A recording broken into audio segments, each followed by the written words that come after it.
o'clock Eastern. So we're going to jump on into this because we have a lot to cover today. Again, my name is David Dodge. I'm the executive editor of Gays with Kids. I use he and him pronouns.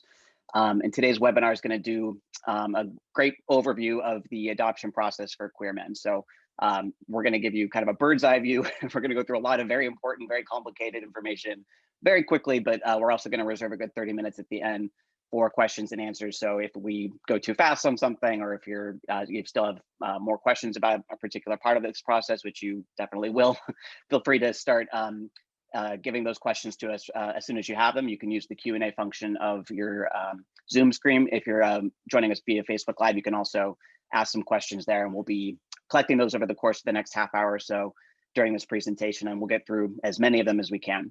I'll also invite people to email us at dads@gayswithkids.com if we're not able to get to your question, or if we don't answer it sufficiently enough. We'll make sure that one of our experts gets back to you as soon as we can. So I also just like to kind of set the tone a little bit before we jump into these, in case this is your first interaction with Gays with Kids or one of our webinars. So we started about 7 years ago, and we initially started as kind of a place to help increase the visibility of gay, bi, and trans dads in the country, and increasingly all across the world. And we did this because there just wasn't a ton of visibility for this community, and we wanted to help inspire other queer men and show them that despite the very complicated processes that are available for us to become dads via adoption, foster care, surrogacy, parenting partnerships, that these barriers are very much you're able to get over them and achieve your dream of fatherhood if that's something that is of interest to you. So what started as this kind of great show of visibility, and we kind of exploded on Instagram, showing these beautiful, heartwarming photos of gay dads and their kids, and writing up the stories of how these men have become fathers. We increasingly, over the last couple of years, have had a lot of people in our community reach out to us and say, great, you've inspired me, I want to do this, but how do I do it? And as you likely know, or you wouldn't be on a webinar about the adoption process, all of the processes that are available to queer men to become dads are complicated. They often require a lot of money, time, resources, and experts that our straight brothers and sisters don't really have to worry about. But fortunately, there are plenty of these experts out there around the country that not only are experts within their fields, within each of these very complicated fields, but also are committed to helping the LGBTQ community specifically navigate these processes and become dads. So we'll get into this a little bit more in the presentation, but when it comes to adoption, surrogacy, foster care, you have a lot of options actually for experts to work with and agencies to work with to help you become a dad. But these are not all created equal. Some have much more experience and commitment to the LGBTQ community in particular. And there are particular things, especially within the world of adoption and foster care, that you need to keep in mind as you're navigating these processes. So we're very excited to have launched this webinar series just within the last year. Again, on each of the different paths that are available to us. This is our first in the adoption series that we're restarting this summer. We'll have several over the course of the rest of the summer as well. So this is also an important point. We're gonna, again, rush through some very complicated topics that are relevant to the adoption process, but for almost each of these, including like how to afford adoption, how to navigate the home study process, how to find LGBTQ affirming professionals to help you with all of this, we have whole webinars on those as well. So we've actually already done this series. They're available for you to go look at gayswithkids.com or on our YouTube pages. So you can go look at previous webinars that we've already done, but we're going to be restarting these with experts, and you have the opportunity to be asking our experts questions live, which is really the benefit of this webinar series. So I'm just going to quickly go over our agenda. So again, we're going to cover the different paths to adoption. There are actually several, which a lot of people don't know at the outset of this. And they're all slightly different in what you need to know about them. We're going to go into a little bit of detail about how to navigate the process of finding an LGBTQ affirming agency. We're going to tackle the home study a little bit today, which is often the topic that gives people that are trying to navigate adoption the most alarm at the outset of this, and it's not as scary of a process as it should be, and it's actually a very helpful one. Say most adoptive parents will go through it. And then we're going to break down the 3 different phases of an adoption journey as we are conceiving of them today. So again, I just mentioned some of the experts that we are working with. So we really did comb the country to look for experts in their fields that, again, we have thoroughly enjoyed working with and approve and know that of their commitment to the LGBTQ community. So they have the GWK seal of approval. So we're very excited to be joined by Lauren Pillay, who's the program manager at Spence Chapin, and Olivia Pope, who's the community outreach and development manager at Friends in Adoption. So I'm going to let them talk a little bit more about who they are and their organizations in just a second. But again, I just wanted to welcome everyone. Thank you for being here for this. Again, is our overview of the adoption process. We'll probably be talking at you for the next 20 or so minutes, but we will reserve a good chunk of time at the end of this for the Q&A. Again, as soon as you have your question, you don't have to wait to ask it. Please just drop it right in the Q&A function of your Zoom screen if you're joining us via Zoom, or in the chat function on YouTube, and we'll get to as many of them as we can towards the end. So with that, I'm going to turn it over to Olivia, who's going to walk us through the different types of adoption paths available to us. There we go. Okay. Is it showing the adoption? Sorry. Yes, now okay, it's the right slide. All right, sorry about that. Go ahead. No, you're good. So hi, as mentioned, my name's Olivia. I am the outreach manager for Friends in Adoption. We're a private domestic infant adoption agency working throughout the entire United States.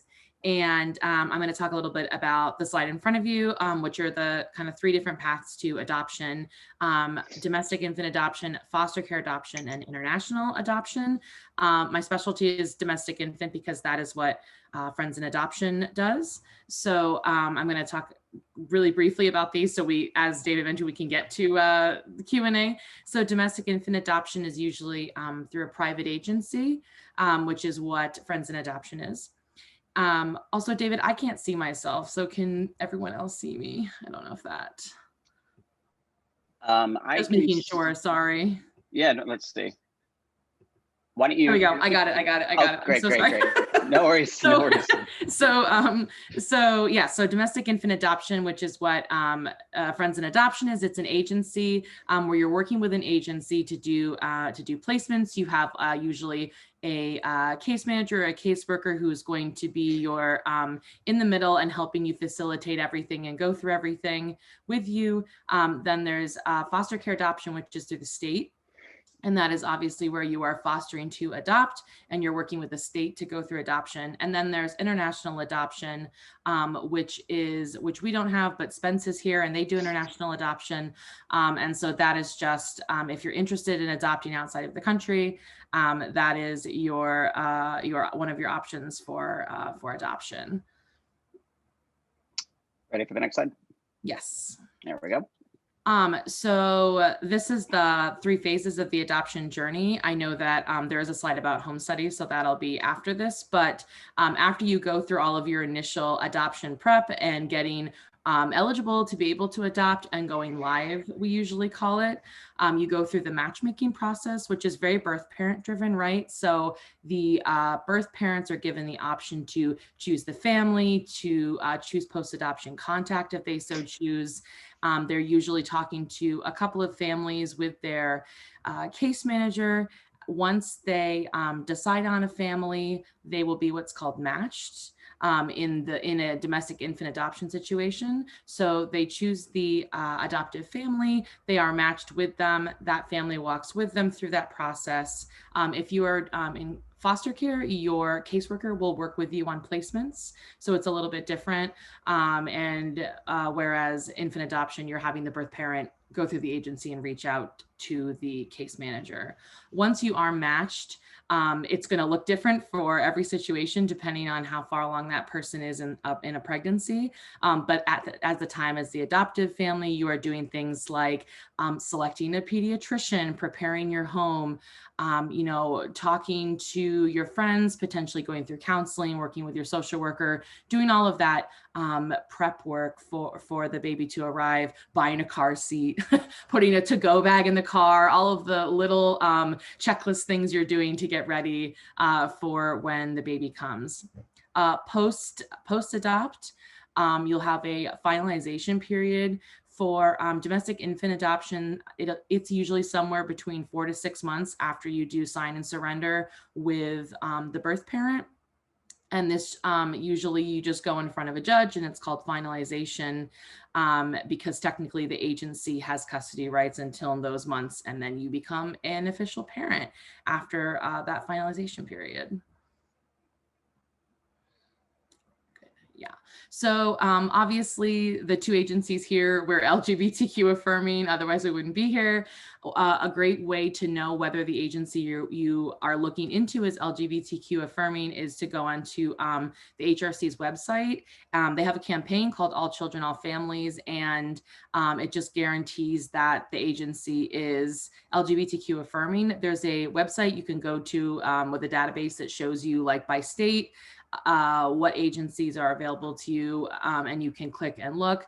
The other thing I always say is that you should know they're LGBTQ affirming just by looking at them. If they are, they're loud and proud. They usually have, the HRC seal of approval, or they have pictures of same-sex couples, or they have, pride or something. Most websites will just, if you can't find it, then it's suspicious, right? So you should be able to be embraced, like, within the first few tabs of the website. The other thing is to kind of ask around your community, your friends.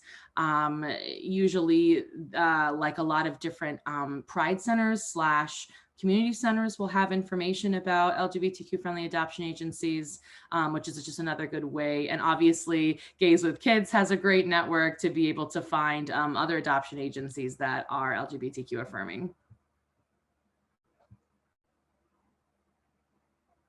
That is it.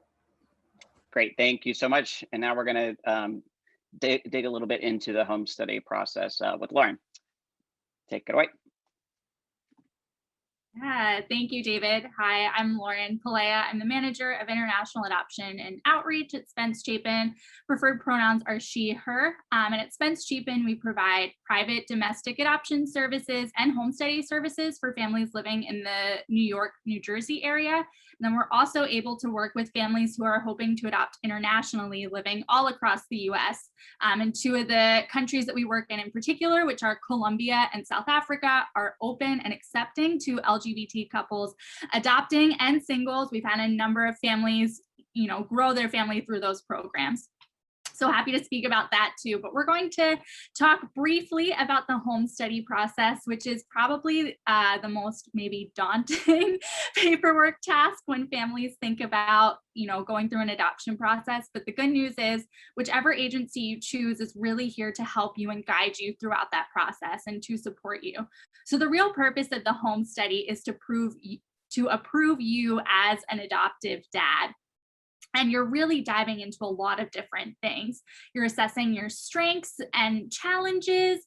We provide education and training around what to expect depending on the pathway that you're adopting from. So international adoption, foster care, domestic adoption, even in thinking about if your family might be transracial or transcultural, what that could look like in preparing your child. So a lot of different education and training to prepare you for the realities of parenting an adopted child. It also gives you time to think of questions and speak with the social worker who's assigned to your family's case that's really going to be walking through this process with you, thinking about all kind of different realities. Certainly, when you're beginning the process, a lot of families are focused in domestic adoption on that infant or that baby that's going to be joining your family. But the great thing about the home study is your social worker is really going to be helping you think about what the life of this child is going to look like, and challenges that may occur as they hit school age or hit adolescence that could be different than other children.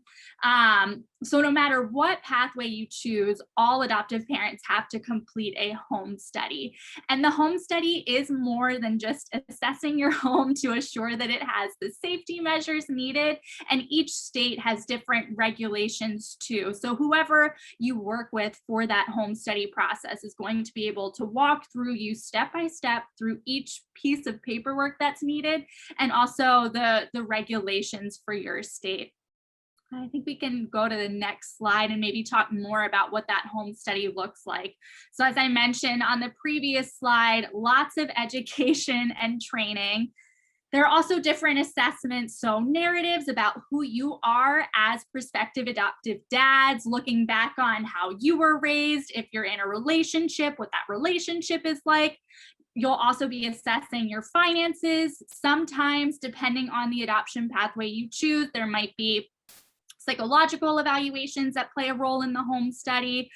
There's medical paperwork. And then, of course, there's a number of clearances as well. Certainly, criminal and child abuse clearances for the state that you currently live in. And then for international adoption specifically, any state that your family has lived in since the age of 18, you have to get child abuse clearances for. So again, your social worker is really here to walk you through each step of that process. Depending on the pathway that you choose, you can expect 2 to 4 visits with a social worker. The majority of the visits are just you having conversations with that social worker. And then at least one of them is that in-person home visit where they're assessing, do you have a working fire alarm? Is there a space designated for the child? One big question that we get a lot is kind of how long can I expect the home study process to take?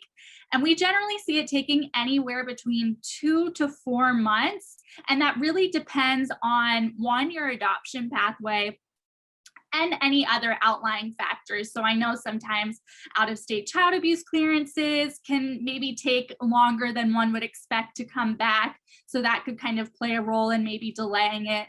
And then also, as you can imagine, it is a lot of paperwork to gather. So certainly how much time you as a prospective adoptive parent have to devote to kind of gathering this paperwork and getting the home study process moving. But all of that to say, again, the team that is around you is really here to support you throughout that process. And you're certainly not alone in gathering your home study documents or going through that assessment. Great, thank you so much. Okay, so I'm just going to show you this Q&A end slide quickly and then stop the screen share so we can all see each other. And now we're going to jump into the Q&A function of this. So again, if you have any questions, please feel free to ask via the Q&A function of Zoom. Or again, in the comments of Facebook Live. So we had some questions submitted before the webinar today, which is great. So I'm going to start with those since they took the effort to email us about it. So the first question is it possible for single men to adopt privately? So this is actually a complicated question for that alone, and then also, and if you are a Canadian resident. So let's, Olivia, let's just start with, let's tackle the single part of that first. So is there anything preventing single gay men in the US from adopting, and I guess if not, what are kind of the things that a single gay man might need to be thinking about? Yeah, so basically we always say if you can go through the checklist of things that that your eligibility to adopt, right, your home study, you can adopt, right? It doesn't matter if you're married, if you're single, if you're living with multiple people, as long as anybody who is in your household is also going through a home study, you are eligible to adopt. So we have single parents on, for instance, at Friends in Adoption. We have straight parents, gay parents, trans folks. It does not matter how you identify or whether you're what your family looks like, basically. You're eligible to adopt. I think that we always say it's about when and not if. So you will always be placed, right? There is never going to be a time when you will not be placed through the agency. So I think single fatherhood is the rarest, as opposed to like a single mom but I would love to see more single fathers. Especially, single queer folks. I'd love that. So I think that, it's, I think big obstacles are kind of like we're moving on from that, right? Where single parents, it used to be taboo for single parents to adopt. And now that's a big, I think, audience that's coming up. So yeah, so. Absolutely. Great. Anything you'd add to that, Lauren, just about what single parents should be thinking about or particularly within the adoption process in the US? Yeah, I think Olivia hit the nail on the head with that for sure. I completely agree with everything. Great. Well, so I guess what's interesting to note here again is there's nothing prohibiting single people from adopting anywhere in the U.S. It used to be illegal for for gay couples in certain places. There are certain agencies that will not work with you if you are single or if you are LGBTQ. So again, this is where it comes back to very important to be finding an agency that is LGBTQ affirming, but you'll figure that out pretty quickly when you walk in the door if they're not going to be working with you. But again, to kind of prevent yourself from having to have a negative experience with an agency by walking through the doors of someone that's not affirming, important to find agencies like the two that you see here today that are very affirming. But so I'm wondering if we can just talk a little bit about because the adoption, domestic infant adoption, international adoption, these are birth parent driven processes. So these are things that like the birth parent themselves will be choosing you, right? So there may be, so if there may be something that's interesting to them about working with a single parent over a couple, or specifically interested in working with same-sex parents. But so I guess I'm wondering if either of you have seen anything like, does it take longer to place children with single parents over couples, or with gay couples? Do you see a longer timeline for either of them in either of your agencies? Let's start with you, Lauren.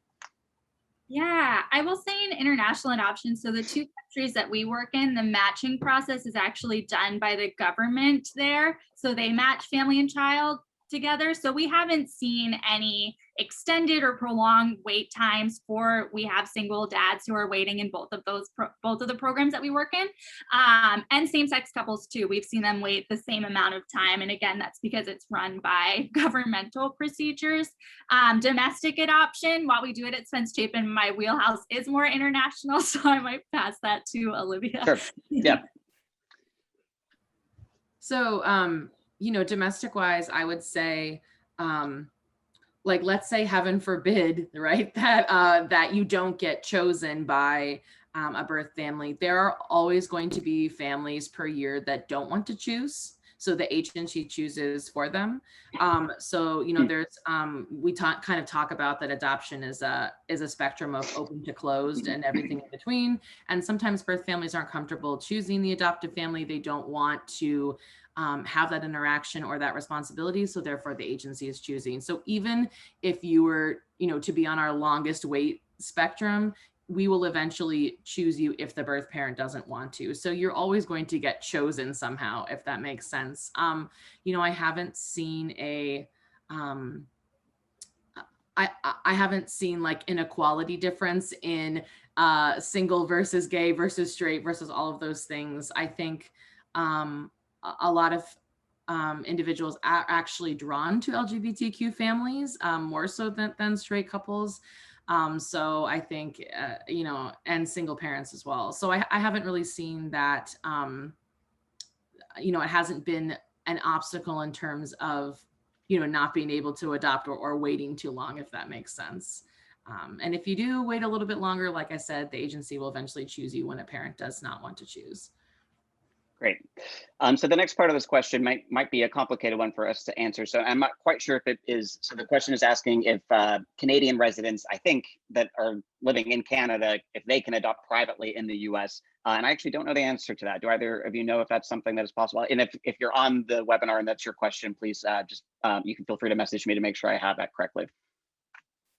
I'm not sure about private domestic adoption in the US. I know for international adoption, at least at Spence Chapin, since we are a US accredited agency, we're only able to work with US citizens who are living in the country. I will say if it's a two-parent household and maybe one parent is a US citizen and one parent is not, that's okay as well. But in terms of like living elsewhere and then having the citizenship of where you live for intercountry adoption, at Spence Chapin, we're not able to. What about at Friends in Adoption, Olivia? I have a feeling it's the same. I know that I'm thinking like one of the first webinars I ever did with y'all that we were also asked this question, and I'm like racking my brain because I know that I had asked the agency about it, but I have a feeling that unless you're somehow in the process of becoming a citizen, I think if you're out of country that unfortunately, we can do cross-state adoptions, but not, cross country. But right. I can definitely, check in. And the thing is, I would always say that if you are international, just to call the agency. Usually they have not only knowledgeable case workers, but also usually a lawyer on hand that can answer questions like that. So even if like Lauren and I don't know the answer, I'm sure you can call the agency and inquire about whether, as a Canadian or whoever residency, if you could, go through adoption, and they can sort of answer those more like nitty-gritty questions. And I assume that there is a very similar adoption process in Canada itself. So, maybe this is a good reason for us to start developing a webinar series that's specific to the adoption process there, so we can get these answers a little bit more thoroughly for you. So this next question is a great one that we get all the time. So it's someone that was debating between surrogacy, and which, as we all know, is very expensive, or perhaps you don't, but it averages around $150,000 and up.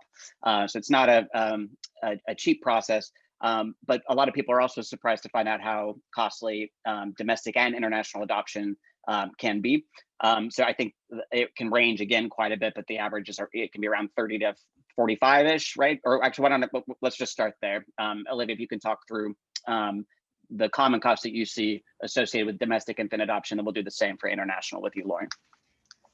Yeah, so I would say the average, every agency is going to be a little bit different, but I think for the most part, most agencies are between 35 is pretty low. I would think somewhere between the 35 and 50.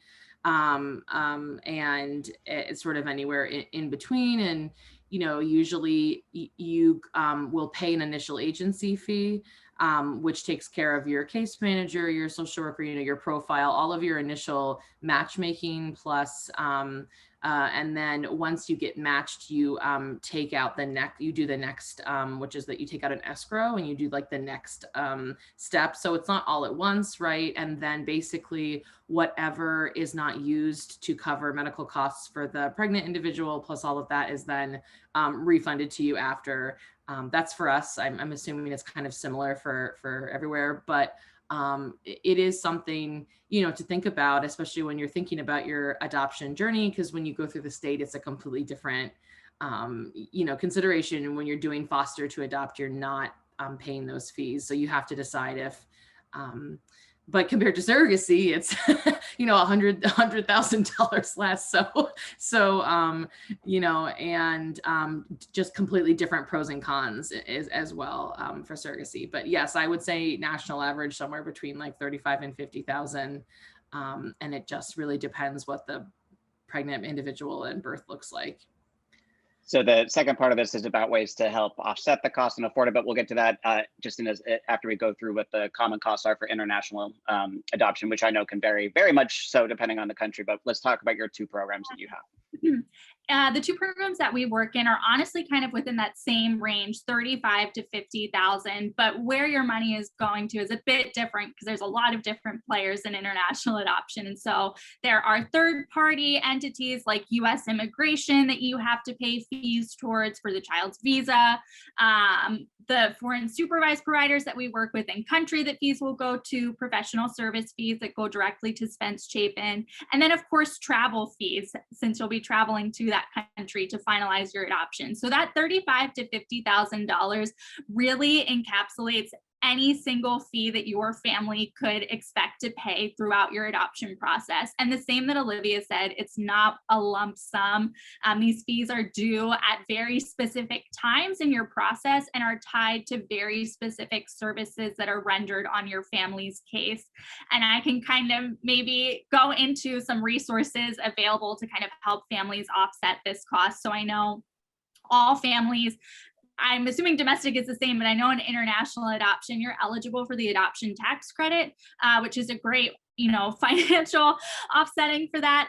Also, a lot of families that I've been working with have been speaking about how a lot of organizations and companies are actually offering adoption reimbursements that they will pay their employees if they're adopting and help to reimburse the cost. There are also a number of grants available to families, particularly LGBTQ families. I'm thinking of one specific place, Help Us Adopt. They're really wonderful and have a lot of different options available. And then at Spence Chapin specifically, and a lot of agencies have similar partnerships, but we work with a free financial coach that's available to families to kind of work with you through these fees and kind of help you come up with a plan, even helping you research different grants or scholarships that your family could be eligible for. Great, thank you so much. So Olivia, why don't you, anything else you'd mention in terms of ways to help kind of offset the costs or save for it or afford it? No, Lauren, I was going to suggest to help us adopt as well. That's something that we recommend, and also to talk to your employer because they often like the stipend or the whatever you want to call it. So no, those were also my my suggestions as well. So I'll do, yeah, we are huge fans of Help Us Adopt as well. And I think that they come up so often in the conversation about affordability because Becky Fawcett, the founder, she's again been a very early supporter of the LGBTQ community. She's constantly saying to us, like, I need more gay people to apply to me. She's looking for gay people to help afford an adoption journey. So if you are questioning this and whether you have the resources, definitely look into them. I think they have 3 different grant cycles a year, and they come to us every time right beforehand looking for more applicants. So please do reach out to her, research that organization. They are fantastic. And I think that the topic of talking to your employer is a really fascinating one too. So we are increasingly seeing, you know, a lot of the big like tech companies have long started to get their act together and offer resources for those building their families through adoption and increasingly surrogacy as well.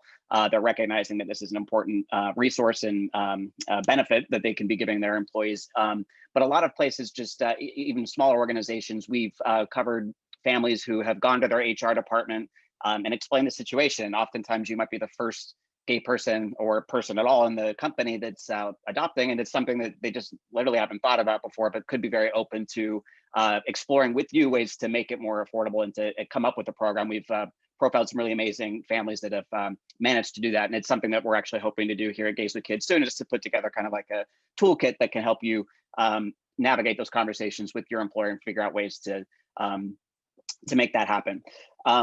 So we're getting a question around international adoption, Lauren. So I'm wondering, so I'll let you go into this, but there's a reason why we work so specifically with Spence and not some other organizations that do international. And it is because Spence Chapin works with 2 of the only countries that we're aware of that is open to working with LGBTQ adoptive parents. So if you could just talk a little bit about those programs and how they're inclusive and why, and just what you know about other countries that people might be interested in adopting from and their policies around queer parents. Yeah, absolutely. So it's interesting that this question is asked. I just was on an email chain yesterday about the different countries that are open to LGBTQ couples adopting or same-sex couples. And it is a bit more than I thought. I have to go back and look. But yes, 2 of the specific countries that we work in, Colombia and South Africa. South Africa, we began doing inter-country adoptions with them in 2013, and they have been open to same-sex couples since that time. So we've had a number of families come through our program and grow their family in that way. And all of the families who have, you know, gone through our program or are in process right now have said nothing but wonderful things about our foreign supervised providers there, and even the governmental entities there, and feeling that there was absolutely no kind of bias or implicit bias against their family or prejudice against their family based on their identity or their sexuality. In Colombia, we've been working there since the 90s, and they expanded their inclusivity to adoptive parents in 2017 or 2018. So since that time, we have not had a finalized adoption yet, but we have a number of families in process who are same-sex couples or singles going through the process. Our direct contact in Colombia that we work with is so excited to have this expansion in inclusivity. And I'm sure if families have even looked into inter-country adoption, a lot of these eligibility requirements are of course set by the country. It's not the agency. So at Spence Chapin, we definitely take pride in working with country programs that mirror the inclusivity that we show through our domestic adoption programs, and want to certainly be a resource for LGBTQ families who are hoping to grow their families internationally. So yes, what we've seen from the 2 countries that we work in is just support equality. We're so happy to be working with them, and we really hope to, start working with even more countries that are open to same-sex couples. That's great. I also just want to give Spence Chapin's Granny program a little shout out. So we just did our associate editor and writer Britt just did an amazing feature story on this program that is really fascinating and is basically a mentorship program for youth in both in South Africa. And it sounds like you're going to be bringing this to Columbia soon, which I just found out because of a very successful fundraiser, which is great. But if you could just give people a little bit of a peek into this program, because I love it. I think it's a really cool one and very excited that it's doing well. Yep, go ahead. Absolutely. So our Granny program is great in a number of ways. So we started that program. We've had it in a number of countries, but began it in South Africa in 2011. And it basically allows older adults, mostly women who are South African, to come into the children's home in South Africa and provide one-on-one attention to the kids that are living in care 5 times a week. It's a wonderful way for the grannies to have kind of a newfound purpose in their life, but also for these children to kind of help start with those attachment and bonding and early developmental phases, because we have the Granny program. When a family is matched through our South Africa program, they're able to get reports from their granny about the different developmental milestones that they met throughout that process. The Granny program also encapsulates older children who may be living in care, who are then matched with a teen mentor to help them through that. So it's just a really wonderful way to facilitate that attachment and bonding. And all of the families that have been matched through our program whose child benefited from it, Granny, have said, it was kind of night and day in what they were maybe thinking. Yes, certainly there were challenges, but the way that their child was able to attach to them. And we're so happy and blessed to be able to have that program. We've expanded it to 4 different children's homes in South Africa since starting. And like David mentioned, we're hoping to get it down to Columbia as well, because we just know how important it is for the kids living in care. So a brief.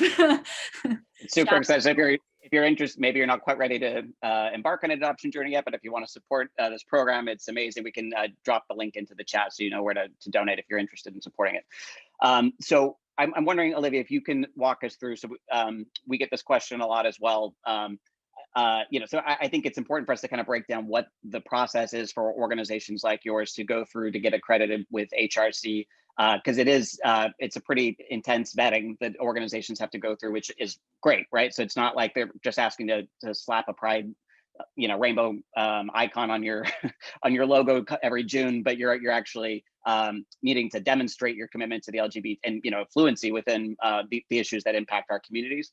So I'm wondering if you could just talk a little bit more about what that process is like and the different tiers that exist and the whole thing, so people really understand that it's a big deal that that you have this seal of approval from HRC.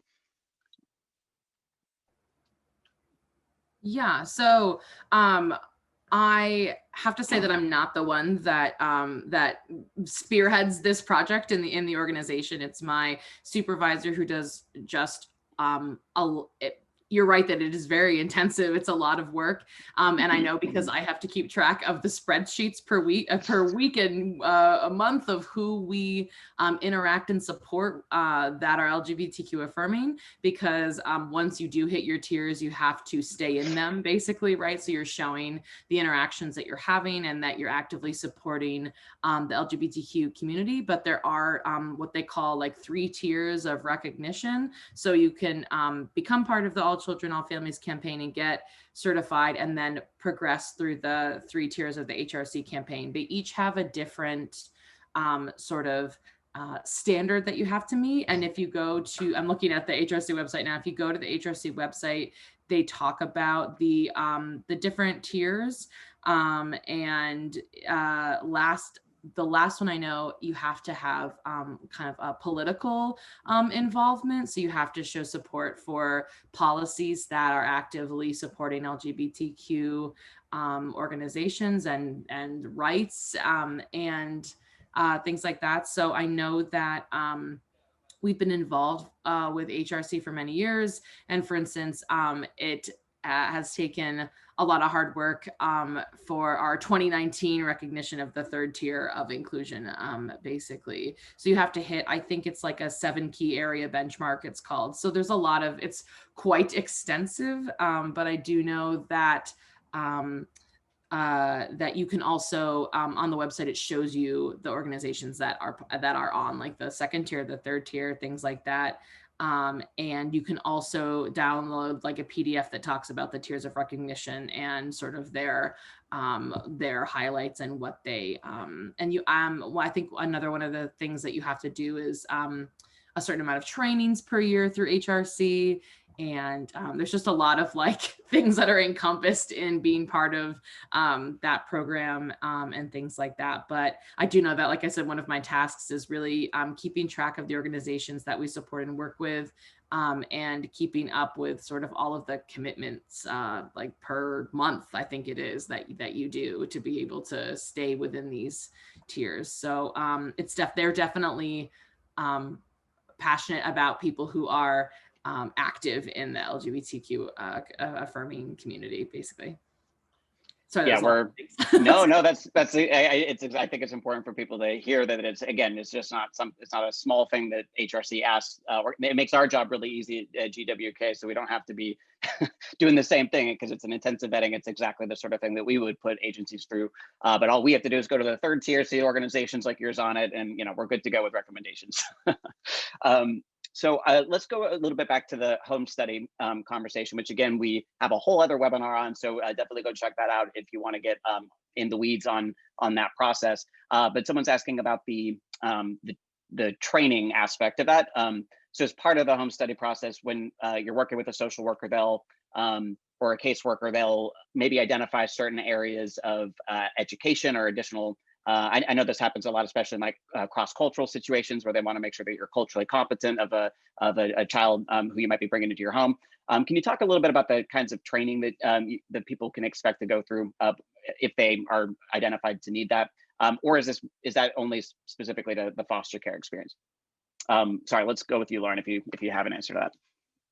Yeah, so that's something that we take really seriously at Spence Chapin, particularly in cases where the child joining your family is going to be a transracial or transcultural adoption. So some of the trainings that we give to families during the home study is talking about identity in adoption, particularly for an adoptee, and how they are navigating the world, identifying as an adoptee and also a transracial, transcultural adoptee. We also require for families who are adopting from our South Africa program, because all of the children that have been placed through our program are Black South African, that families take courses about raising Black boys and raising Black girls, and also hair care courses. And this is, again, just in the home study. So after the home study, we still give a ton of trainings to families. Part of our home study training is also, we do specific courses that are facilitated by staff at Spence Chapin. So we have adoptive parent panels where families will come back and speak about their experiences. We also have a panel where we have an adoptee actually speak about their experience as a transracial, transcultural adoptee, and kind of helping parents, navigate that. I think now in the time that we're in, we have so many resources from adoptees, particularly transracial adoptees, about how they were raised and how we can make those experiences better for adoptees moving forward. So it's something, we take super seriously, and it doesn't stop at home study. It's something that we're continually working with families on, really throughout the rest of your journey. Even well after your child is finished any post-adoption reporting requirements, we're certainly here for that. It's this thing that I think it's understandable on one level for especially if you're in domestic infant adoption, where people might be offended or annoyed that they have to go through training and education where other people that are starting their families not through an adoption process or quote unquote naturally, they can just have a baby, right? There's no education training required, but almost to a T, I think every adoptive parent that I've talked to, either through Domestic Infant International or through foster care, really appreciates the experience of getting this education and training, and the home study process ends up being very educational, even for those that don't end up actually adopting. I think through this process, I think it's a great way to learn if it's the right process for you. But so Olivia, is there anything you'd add to that just in terms of education and training and the importance of it? Yeah, no, I mean, similar to, what we obviously don't do international adoption, so we don't have to go, navigate that. But similar to what Lauren mentioned about cultural competency training, and also, we the birth, that we say that the process is birth parent driven, but there is one of the things that adoptive parents can voice opinion about is whether they're willing to parent a child of a different race than they are, because we want them to know what that means for them and what that means if you are going to adopt a child where it's a visible adoption, right? This child does not look like you or your family. They're clearly adopted. And do you have a community that's going to support that? Do you have a family that's going to support that? Are they going to have a mirror in society? Do you live in a tiny white rural community where there's no other people who look like this child, or are you like in Brooklyn where they may have the opportunity to interact with other people? So, we go over, there's a huge sort of like thought process that they would go over with their social worker and case manager before even going live, right, with this question. And we always tell adoptive families, do not check that box based on what you think someone else wants and what you think will get you an adoption faster. It needs to be based on what is going to be best for that child and your family. And we do a lot of pre-work, right? And it sounds like Spence does as well, to make sure that this is really your lifelong parenting choice that's going to be best for you and the baby. And similar, going over, once they do select that, going over cultural competency and training to make sure that they are prepared to bring in a child that looks different from them and might have a different culture or skin color, or things like that. Great. So definitely not taken lightly between either agency, it sounds like. So great. And so kind of on a related note, let's talk about openness quickly, because this is something that's increasingly an important topic within the adoption realm, a little bit different in the national experience, but especially through domestic infant adoption, the idea of having an open adoption is far more common today than it was back in the day. Even from my understanding, the idea of a closed adoption doesn't really exist even in the same way, thanks to things like DNA testing and social media. It's these connections are going to endure in some form or fashion, most likely. So Olivia, let's talk about it within the domestic context first. Can you just talk about what people can expect in terms of what openness might mean for them, and kind of the range of options that you've seen in open adoptions, from the more involved to the less?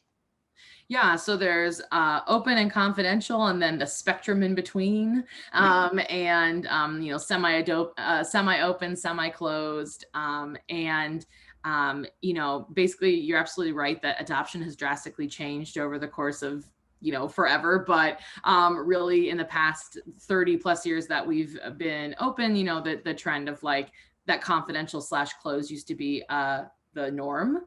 Especially because single parenthood didn't used to be acceptable. That was a huge reason people used to choose adoption. And now all of that has really faded out.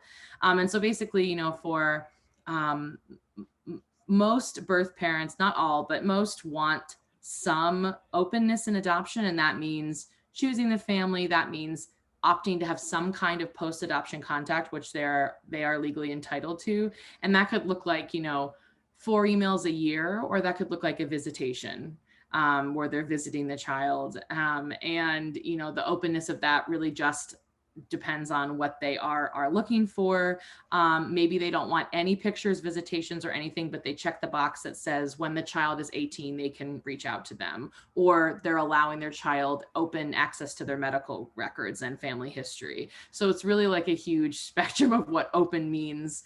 And then, I mean, we do confidential adoptions where they check the box that says they want no contact. They don't want the child to be able to find them, things like that. Obviously, it's up to the, like if, a birth parent puts their DNA out there, or Facebook or Instagram and things, we can't moderate that, but they do have the option to make it a really confidential adoption if they so choose. But I would say the majority of adoptive parents want at least some line of communication or a hope for future communication with the adoptive family.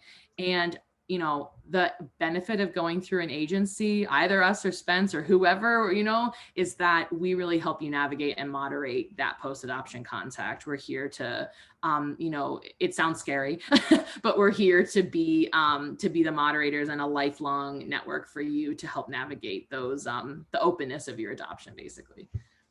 So yeah, it seems like just the technology has gotten to a place where open adoption really is the preferred method when possible.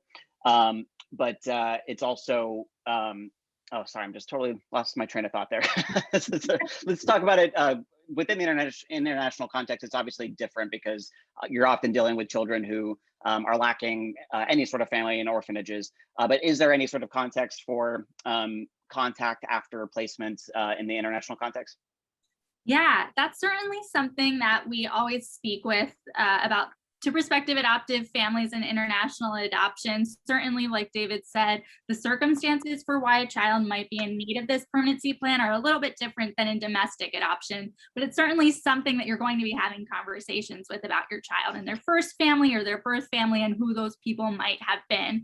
So in our international adoption programs, there are some instances where there could be connection, particularly in Colombia. A lot of the children are living in foster care opposed to institutional homes. And so connections with those foster families, even connections with biological siblings, especially now kind of in the digital world that we're living in, and families being able to, or adoptees being able to kind of search anything on Facebook or on the internet and find information out.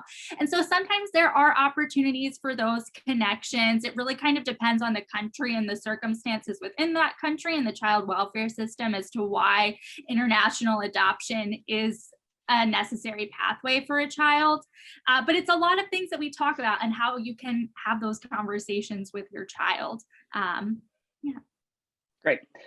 It came back to me. What I was going to say is that it's also, so the technology is moving in that direction, but it's also the research that's been done on open adoption in the last couple of decades. All of it really points to when it's possible, just the benefits that it has for everyone involved, including the birth parents, the adoptive parents, to have you know, a positive relationship there, but most importantly for the child in question to have this connection to their background and their experience. So I'm wondering, so you touched on this briefly, Olivia, but and so kind of the one representative we don't have within the adoption experience here besides foster care, which again, we have a whole other webinar series on that process as well. So definitely check that out if you're interested in the foster care system and adopting through that. But so there is a difference, and we went over it in the overview between working with an agency like either of yours or what's called an independent adoption, where you would work one-on-one with a lawyer or on your own to try to source or find a birth family.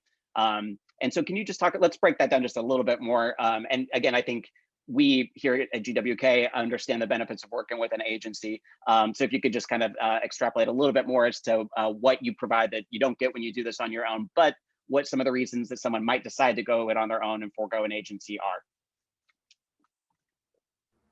Yeah, so I think it's about how much you want to steer the process, whether you are, you know, if you want to like really drive the process, or if you want that sort of to be able to have the agency do it for you. So with an independent adoption, most of the time, it's just you, a lawyer, and potentially, you know, your an adoptive, you know, an adoption social worker.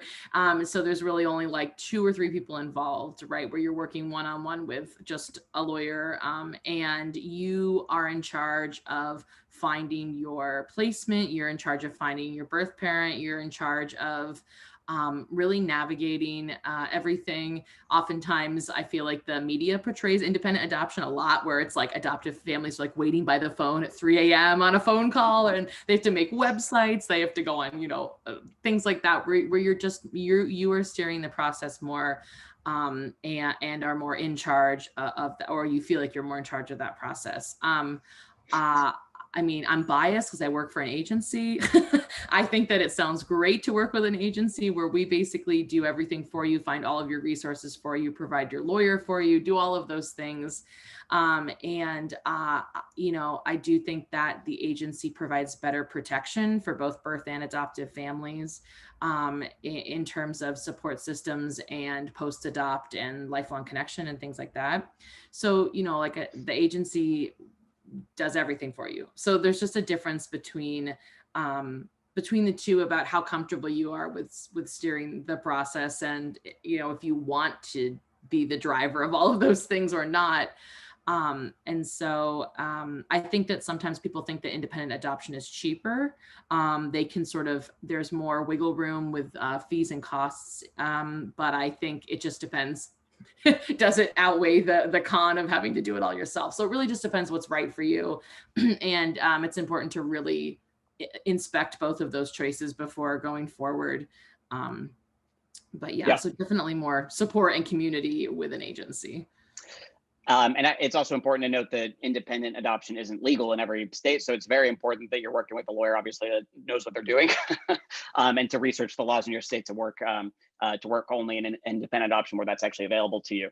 It's a kind of a fascinating thing, though, where it is, and again, we are affirming of every path to parenthood available to queer men. So if you are interested in this route, by all means, go for it. But understanding what some of the benefits and costs of foregoing an agency I think are really important. I've heard in some instances that maybe people will work with an agency for their first go around, so they really understand the process, and maybe they'll choose to do independent after that. But again, if cost is your main driver, it does seem like in some instances it can be cheaper, but because you're doing this alone and you don't have the protection financially from an agency as well, they can also balloon to be quite a bit more potentially, depending on how many or failed matches you have, et cetera, et cetera. So just important to do your research. Obviously, whatever works best for you, we are accepting of and want to make sure everyone has the right information for it. So in the last 5 minutes, I just want to give you both a chance to, if you would, to give like one, we're assuming that people on this webinar are here because this is their first kind of interaction with the adoption overview. So we've thrown a lot at people to consider. But so if you were to leave people with one piece of advice as they're trying to figure out if adoption is the right way forward for them and informing their families, what would it be? And if you could also just sign off by letting people know where they can find you and anything else you want to say about your organizations. Why don't we start with you, Lauren? Sure, yeah. So I think attending webinars like these is really the best first step, and gathering as much information and doing as much research as you can to figure out what pathway is the best fit for your family. I know at Spence Chapin, we have a ton of different webinars that we host. We have one specifically for LGBTQ families, and then we also have specific webinars related to all of the adoption pathways we have. So like specific to our South Africa program or our Colombia program.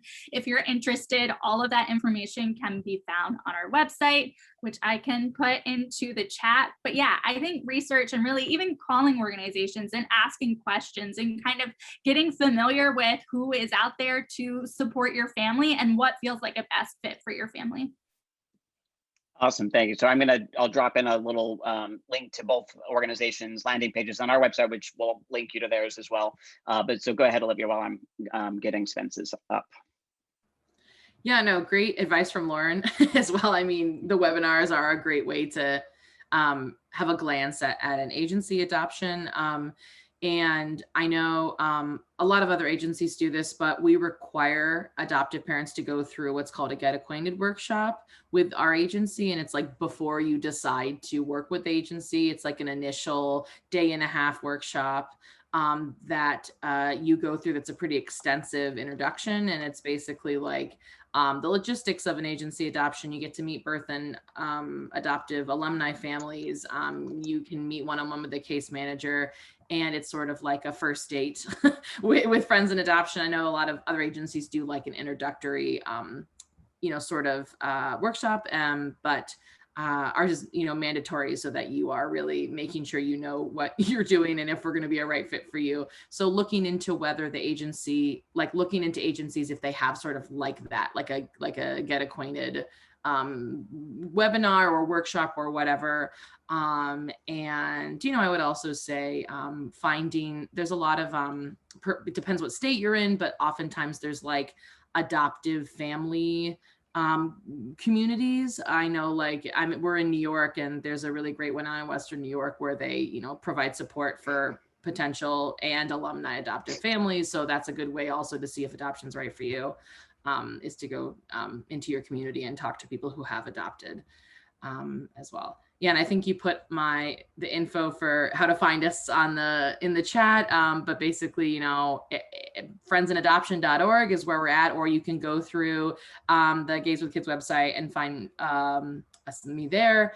And the website just has so much information. And I'm assuming, you know, Spence is the same, right? Like, you go to the website and it's all there, contact information, how to get a hold of people, things like that. So that's your kind of first step if you want to get in touch with us. Absolutely. Thank you both so much. Thanks to Lauren Pelea and to Olivia Pope. Again, I put in the links to both of their organizations into the chat, as well as a link to All Children, All Families, if you're looking for an agency that has been HRC approved, as well as our article that we just did on the Granny program at Spence Chapin, which we're big fans of.